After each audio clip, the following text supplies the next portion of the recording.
Insatiable curiosity would be the first thing.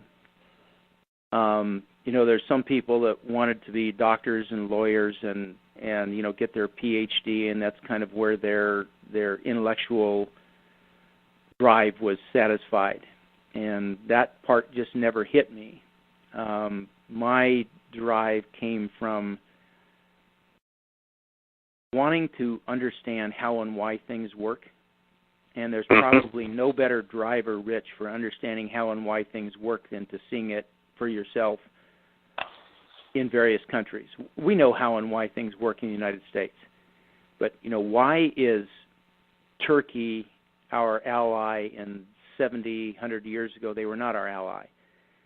Why is Israel our ally? Why is Egypt our ally but our enemy 30 years ago? Why is Vietnam our friend now but our enemy 60 years ago? You want to see those things for yourself, and you want to see the history. I was absolutely fascinated in North Korea, for example, which should be a friend of ours.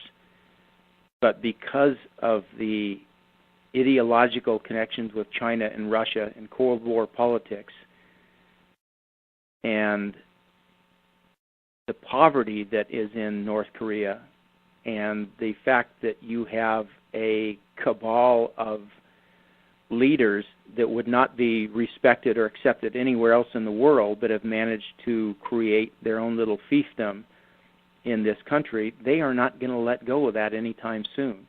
And these are people who should naturally be allied with their cousins and brothers and so forth to the south. But it's not going to happen because of politics and because this one group has got, the Kim dynasty has got a stranglehold on them. And I didn't really expect the wall to fall in the Soviet Union as fast as it did.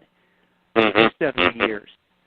I honestly think that it's going to take a lot longer than that in North Korea because the level of brainwashing is so high. The everyday omnipresent pressure on the population, listening to martial music, huge statues of the Kims everywhere, wall plaques, books that they supposedly wrote, inspirational books that were ghost-written, that were not written by them at all, that remind people of the proletariat spirit and the spirit of sacrifice and so forth. Well, I guarantee you, 10% of their population is starving, but there is no sacrifice on the part of party members or the Kim family. They're eating quite well. Thank you very much. Lawrence, while we're exploring that theme of international politics, and I'd like to ask you what your thoughts are on Syria, on ISIS, on the terrorist attack in Paris, France, on what's going on now with the alliance between Russia, France, and the United States to go after ISIS. What observations or comments do you have about that? All right. This is, from what I know of our listening audience, this is not going to be a popular answer.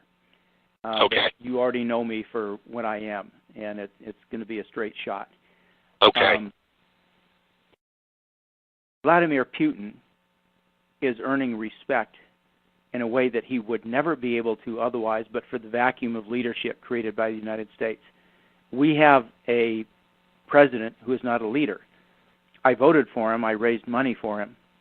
I was a delegate for him in local politics in Washington, but he misled me. He's not who he pretended to be. He is, in fact, a Manchurian candidate. We don't know what he represents or who he is. Most of his background has been redacted and pulled out where we cannot access his educational records or anything else. It's awfully damn strange. He has not done a single thing whatsoever to stand up in the fight against Islamic extremism. And so it's created this vacuum. Even President Sisi of Egypt has stood up and been more oppositional to the Islamic Brotherhood and to Islamic extremism than President Obama has. Vladimir Putin is a hero now internationally and earning respect in a way that he would never be able to obtain, but for the fact that he stepped into a vacuum and we won't. And he is doing something about ISIS. ISIS, Rich, needs to be eradicated. Mm-hmm. That is the very definition of original evil, in the same way that Adolf Hitler's brand of National Socialism and Nazism was from 1933 on. Long before the advent of war in 1939 on the European continent, it started well before then. And Mm-hmm. if anybody had stood up to Adolf Hitler at the time, Hitler himself acknowledged he would have been stopped. They would have been satisfied with much less. They would have confined their activities to Germany. But nobody ever stood in the way. Well, at least Vladimir Putin is standing in the way. Obama is not standing in the way. He won't even call it what it is. He keeps trying to call it just dispossessed individuals or some horse trap, claptrap nonsense like that. And Mm-hmm. it's not. You have to stand in the face of evil. One of the people that I admire most throughout history was Winston Churchill. And he spent years in the wilderness in British politics warning about the rise of Nazism, for example. And his time came, and he came through. And I hope to high heaven that we have such a leader coming forth for us in the United States, because we don't have a leader now. We have a pathetic excuse of an elected individual who is not fulfilling any of the promises and is in fact giving away our national borders and doing nothing about ISIS and growing our debt at an unsustainable rate. So I have trouble expressing myself, as you can well see. Lawrence, your books have the title True North in them. Can you tell us your definition of True North? Yes. True North is basically about finding yourself. Everybody has something that they were born with. You already know that I believe in reincarnation. Mm-hmm. We come to each life with a mission. And in that mission, it takes a lot of discovery to find out what it is sometimes, or to rediscover what it is sometimes, because there's a certain necessary amnesia which is placed between this life and the last life that you had. And if you knew everything that was supposed to happen to you in this life, you would just sit on your ass and do nothing, because that particular person who is going to solve everything for you is going to come along in a couple of years, and so you can just skate, right? Mm-hmm. You have to have a certain amount of amnesia so that you will continue to be active. You will continue to be moving forward. You will continue to be proactive and attempting to find yourself before that person or that event comes along. And so, to me, I'll read it out to you this way as it comes from the book, Rich.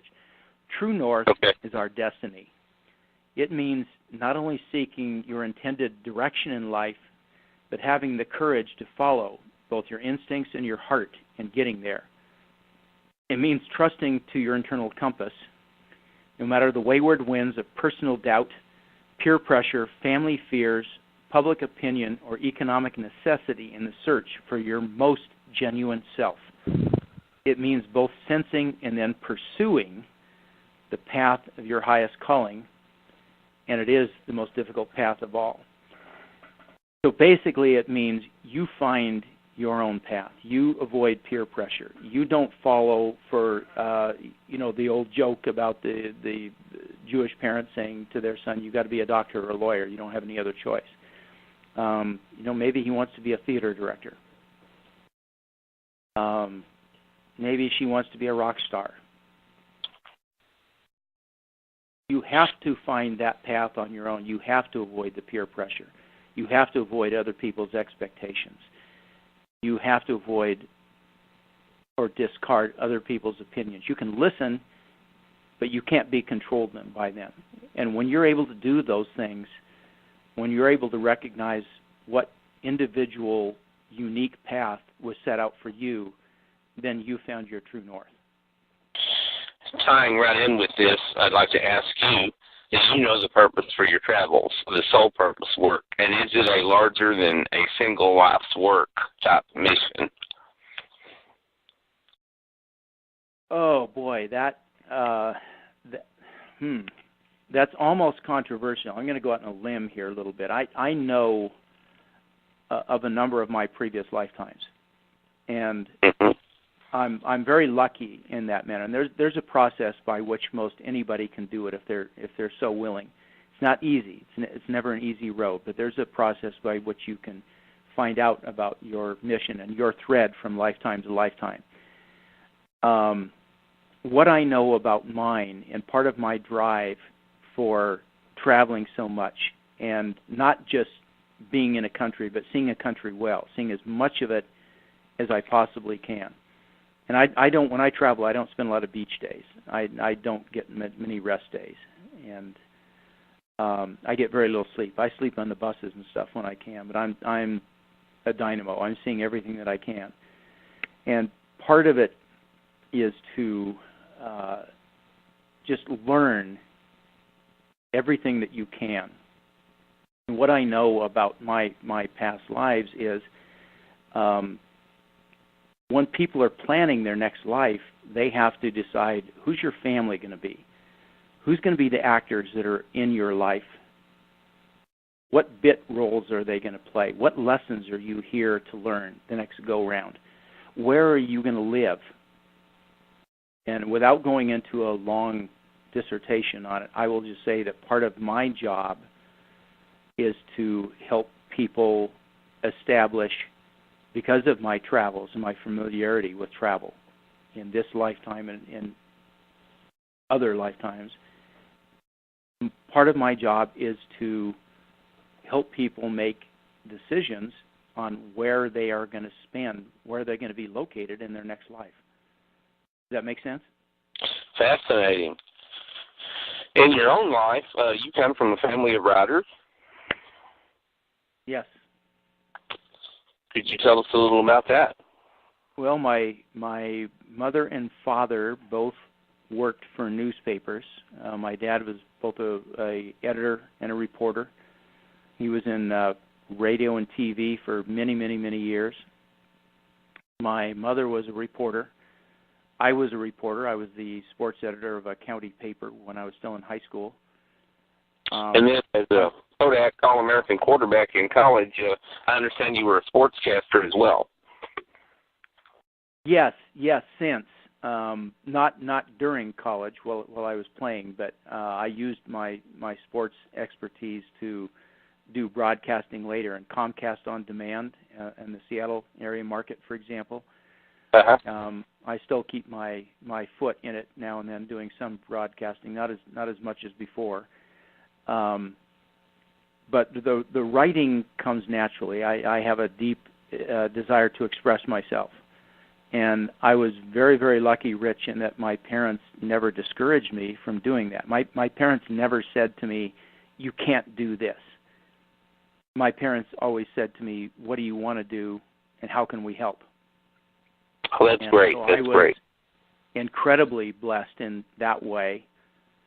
And I'm not a religious man, so I'm not trying to throw out religious terms, but those are universal terms that are acknowledged worldwide. When people understand a blessing is a blessing, and I was deeply blessed by having parents who didn't say no to me. Right. And didn't say you can't. And that's huge to a kid when you're encouraged, or you're said the world is your oyster, or you want to invent that machine, go ahead, even though they know that machine is not going to work, that's a pipe dream. When your parents and grandparents still tell you, yeah, go ahead and make that. We got full faith in you. That's huge compared to somebody who's being told you can't. You'll never amount to anything. You won't. It won't work. I never got it. You chose very good parents. Yes. And it's interesting that you say that, because I know you and I believe the same thing, but we do choose ahead of time before we reincarnate. We do choose our family, our principal players, our those players in our life that move us forward. So, for example, with me, my parents were huge. My grandmother was the biggest spiritual influence in my life. My fifth-grade teacher, I had her for 1 year, but I visited her for years afterward. She died about 2 years ago. She was a huge spiritual influence in my life. She was another one of those positives that just kept saying, you can do anything, I believe in you. And as a consequence, certain things came up for me because there was no roadblocks. There was no negative there sitting in the way so that I could be an All-American quarterback. I could travel the world. I could write books. I could do a lot of things. I remember one of my greatest thrills was for years, from the time I first started watching football at about age 9 until I went away to college, watching NFL football with my dad, and we would break down every play and go over why it worked and why it didn't work. And he was a broadcaster, and he had done UCLA games and Santa Barbara City College and Santa Barbara UCSB games. And we would go over these plays in basketball and in football particularly, just constantly. And it so when I got into college, I had an idea of what I wanted to do, no matter what the coach was going to tell me the offense was. And the very first game that I called my own plays, because his plays weren't working, and I started calling my own plays by audibling. In the very first game that I called my own plays, we set an NCAA Division III record for total offense in one game. And congratulations! I knew that all those sessions with my dad sitting around the TV, which were so prized by me, and believe me, it makes me misty-eyed to think about how much I would love to do something like that with him right now. He passed 3 years ago, but I'd give the world to be able to have those Sundays back with him right now. I had a great relationship with my dad. Very lucky. That is fantastic. You have recommended that travelers create a travel blog. What are some tips that you can give someone on creating a travel blog? I know that your blog has been very important in the writing of your book series, hasn't it? Yeah. Mine has been important because when you travel at the pace that I do and you see as much and do as much as I do, you can't recall it later. You have to write it at the time. So what I do is I blog it at first, and I don't go out drinking at night. I don't go out to the clubs, and I don't go out to the hot spots. I stay in the computer, and I get my notes down. And I go to the bars, believe me, and I go to the restaurants, but I don't stay out. I stay in on the computer after you've had the good dinner and so forth, and get those strange spellings and the museum information and all the pamphlets and get as much of it as I can down. And a lot of times I may be writing till 2, 3 in the morning. Then you have a 5:30 wake up to get a 7:30 plane. But you have to do that. It's incredibly important to get it extemporaneously and to get the correct spellings and to get your impressions. You can always add to it later. You can always pull some stuff off the internet with regard to the history of South America or the history of this rebellion or that building or something like that, because the internet is fantastic for that. But it's incredibly important to get those notes down, to keep the notebook, to be writing in it all the time.